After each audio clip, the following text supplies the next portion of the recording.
Hi guys, welcome back to Kpop Talks. I'm your host Aladdin, and today we're doing our monthly, obviously, album list of the worst albums of October 2023. It's obviously coming very late, almost 3 weeks later than I would normally drop this video, but that's fine. So let's get right into it. We have a bunch of albums to talk about. They're not necessarily a lot. I would say definitely less than like the good albums from this month, but I think I have a lot of things to say about these albums individually.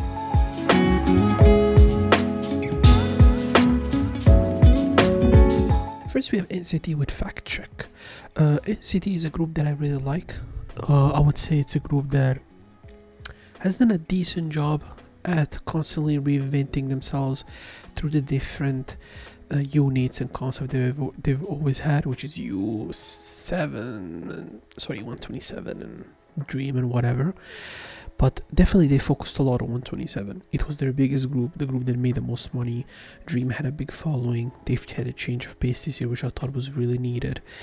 And obviously NCT U is it depends every time on a different comeback. But this album to me summarizes everything that I think this group has as a problem. First and foremost, it's the way they approach songs. I understand that Mark and Taeyong are your biggest stars. I understand that John is a big star, but I can't go into a project that's supposed to be an NCT album with everyone in it. And I'm pretty sure it's an NCT. Let me check, but I'm almost 100% sure it's an NCT project. Let me check, because I don't want to say something wrong.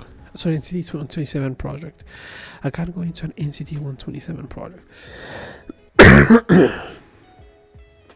And I hear constantly the same way to approach every song. Give others people to breathing room, because I can't listen to Mark and Taeyong for 80% of the songs.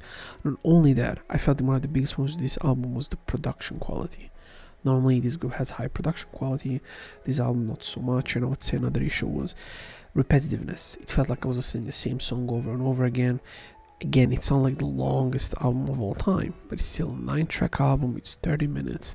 And if I'm gonna get into a 30 minutes project, I want to listen to a variety while having a theme, while having a concept, And this is their 5th full-length project. So this is not their first, this is their 5th. And I have expectation because 127 has done very good albums in the past. So to me, this is a kind of like I think an issue that SM has had specifically with NCT these last couple of years, where they've struggled to give them a coherent, not a coherent, but a consistent release throughout the different styles, and then inside of the different units to create an actual aesthetic that has a start and an end through a project, which is actually one of the SM's biggest strengths with every group they've always had. So unfortunately this album for me is a no. There's definitely some songs that are enjoyable. I think Angelize is the one that I like, for example, and Fact Check is a solid single, but the rest for me are pretty skippable tracks overall. Next we have Loco with Weak. Now this might surprise a lot of people, because Loco is a very good artist. He's an artist that I've always praised, and he's actually the OG guy who got really popular through Show Me the Money and actually created a huge career for himself. But I think this album kind of showcases the issue that I think Loco had, since he has been very inactive with music. He wanted to do everything on a project, and therefore that causes an issue where he's clearly more focused and better at doing certain things than others. So in this album, his deficiencies tend to really come out a lot. So you can have a song like Broken iPhone, where it's just a pretty subpar track in my opinion, and then have a song like Here with Little Cherry where he goes crazy, or a song like Volvo was very good, and then a song like I Need Your Love where he has this terrible auto-tune and very bad way of singing. So he has this really big issue of keeping consistent, because he's been trying to do a little bit of everything since he was inactive for a very long time. So I expect next Loco's album, whether it was next year or whatever, to be better. This obviously was something they needed to do a little bit different things. Probably UMG asked him to do that as well, but I just don't think, I think this was to the detriment of the quality of the album. If he did a full focused pop / or hip hop project, I think we would have gotten a better album overall. Even though I think the pop songs are by far the worst tracks on this album, I think if he only focused on that, he would have done a better album than this. And if he only focused on hip hop, he would have done a great album. So This is what I feel about this album, honestly. Next, I have Mark Twain with Falling. I've praised a lot of Mark in recent memory because I felt like at a certain level, Mark, since he's left obviously JYP, like every other GOT7 member, he had a moment of defiance where he's trying to understand who he was, and he had a good understanding of himself this year. But this album decided to go with a more of a pop punk feel, and I just don't think it works. Comes off as too fabricated. His voice does not suit this style of music, and I think lyrically, while it was never fantastic, I can't really stand a lot of things he says on this project. So it comes off a little bit too much from a guy who I know can do much better than this. Because Mark is talented, but these type of projects don't really suit him at all. Next up, G-Idol with Heat. This is technically the best project they've released in some time. The problem is, it's still pretty subpar. I think the biggest problem on this album, I think, is Soyeon. Because every time she comes on a track, she's completely, every time feels out of place. It feels like I'm listening to three Korean people trying to have a song, and then Soyeon comes and does something completely different because she has to stand out. She has to be the highlight. You know, it kind of reminds me of what 4 Minute used to do, right? But the different thing is that 4 Minute used to have Yana, which is an incredible artist. And the way 4 Minute used to play around is that Yana would come for the bigger moments, but she wouldn't outshine the other girls. Like, she used to song like crazy, you know, even though everybody knows the line she says before the chorus.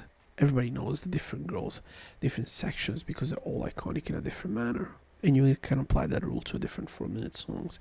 I think the problem for G-Idol is that the production is not that interesting. To a certain extent, like I said, I like the fact that they've changed something different, but Sun constantly feels out of place. And it's a problem when you have Yuki, who's a very good singer, you have Minnie, who's a very good singer, and then you have Soyeon, who's not a particularly good singer.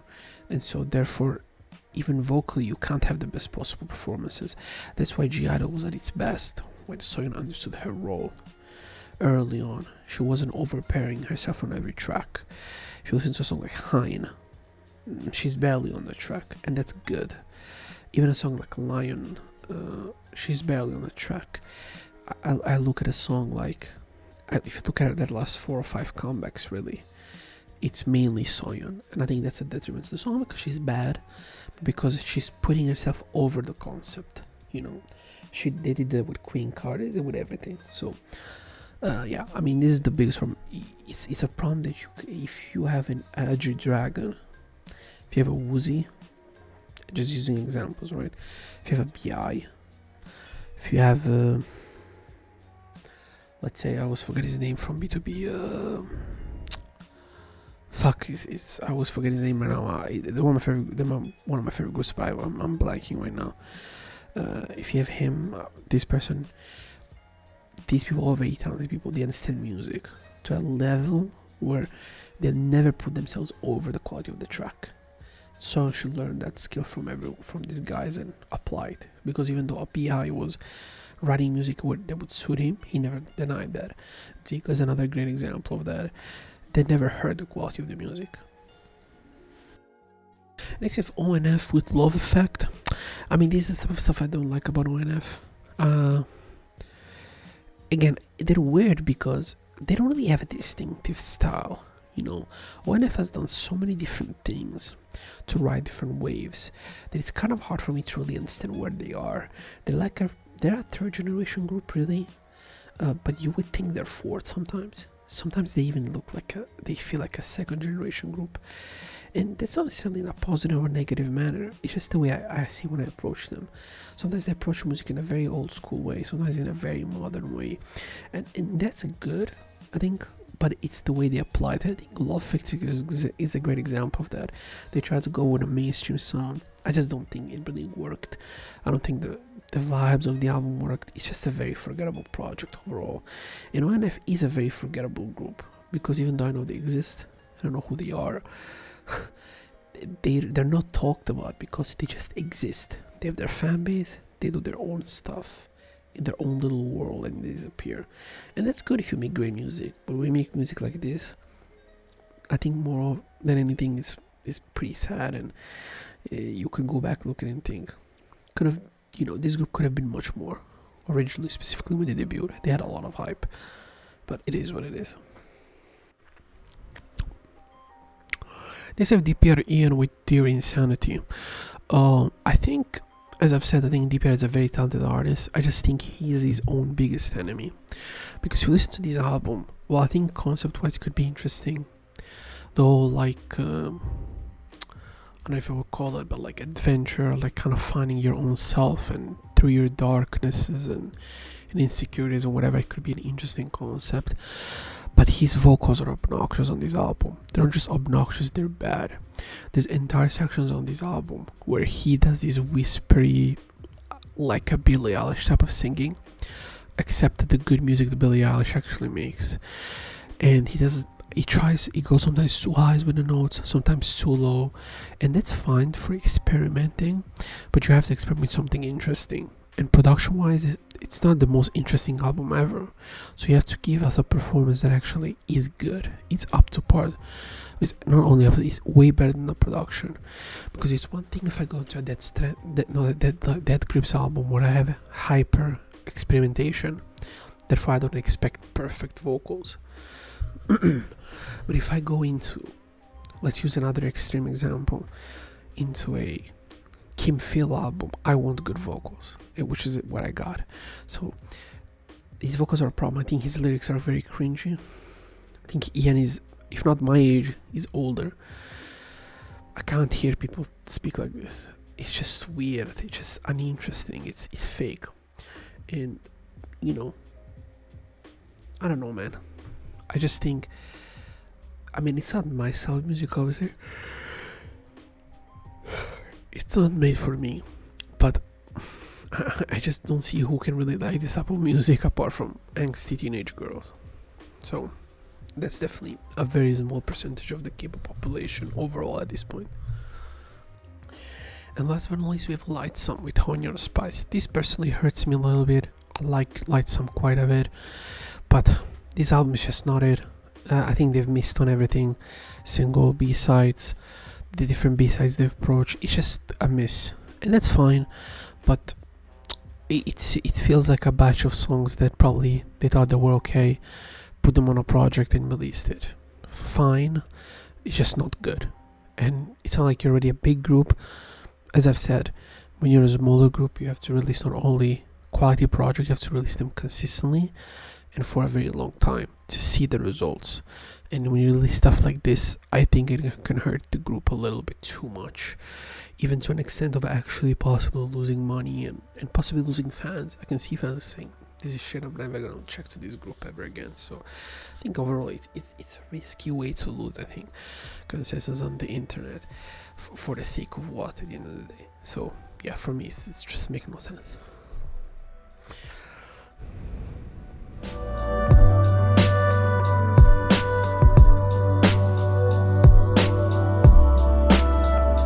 And this was it for the worst albums of October 2023. As you've seen, not many, but I tried to give an explanation and what I didn't like about this project, specifically because a lot of these artists have been going around for some time. Lightsome is definitely the youngest out of this batch, but it's artists that I think a lot of them have been good in the past, have showcased talent. So, I think it's better to give the explanation than just say, this is a shit, let's move on, So, this is what I thought about this project. Tell me what you think, tell me what you at least, or what in your opinion were the worst albums of this month of October. And let's see you next week with a bunch of other videos. Thank you for watching, guys, and goodbye.